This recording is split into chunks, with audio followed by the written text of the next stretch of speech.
Congratulations, President Trump. The charter is now in full force, and the Board of Peace is now an official international organization.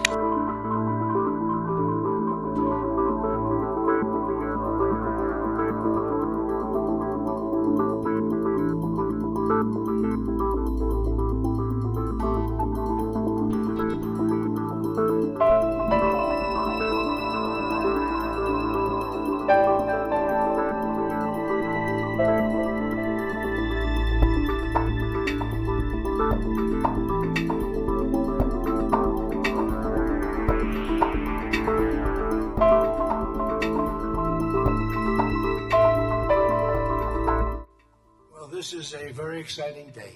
U.S. President Donald Trump launched his Board of Peace from the World Economic Forum in Davos, Switzerland. The organization was initially designed to cement Gaza's rocky ceasefire and was endorsed by a United Nations Security Council resolution as part of Trump's Gaza peace plan. Trump, who will chair the board, says he thinks it will eventually tackle conflicts worldwide. Board members also include U.S. Gaza negotiators Jared Kushner and Steve Witkoff, and former British Prime Minister Tony Blair. Leaders from around the world have signed up to participate. Those joining include Turkey and Saudi Arabia, while traditional Western U.S. allies have been more cautious. Trump said permanent members must help fund the board with a $1 billion payment.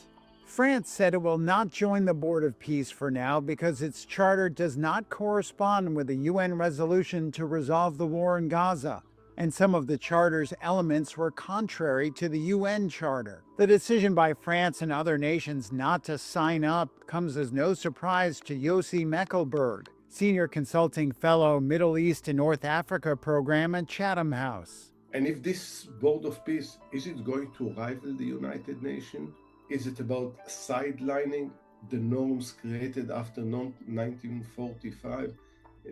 Based, as expressed in the UN Charter, in the Universal Declaration of Human Rights, the Geneva Convention.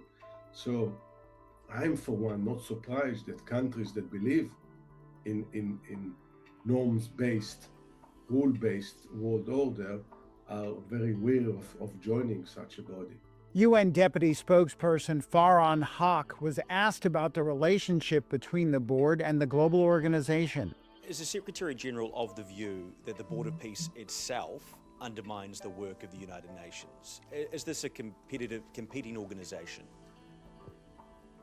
There have been any number of organizations, regional organizations, defense alliances, and others that have coexisted with the UN over the 80 years that the UN's been in existence. It's too early to tell what the Board of Peace will look like.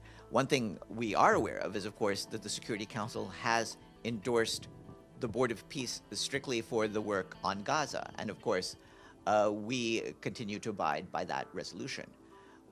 What happens in the future, we'll have to see. Trump has criticized the UN as ineffective, but said he still believed in what he described as its unrealized potential. Do you want your Board of Peace to replace the UN? Well, it might. I mean, the UN just hasn't been very helpful. I'm a big fan of the UN potential, but it has never lived up to its potential. The UN should have settled every one of the wars that I settled. I never went to them. I never even thought to go to them.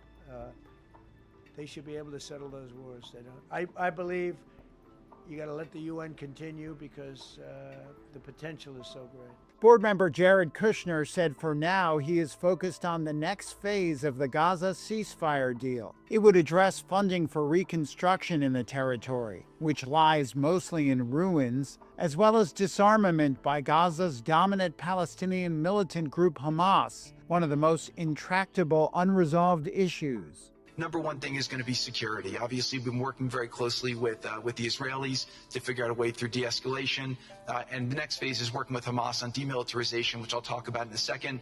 But without security, nobody's going to make investments. Nobody's going to come, build there. We need investments in order to start giving jobs. Israeli Prime Minister Benjamin Netanyahu said he accepted an invitation to join the Board of Peace.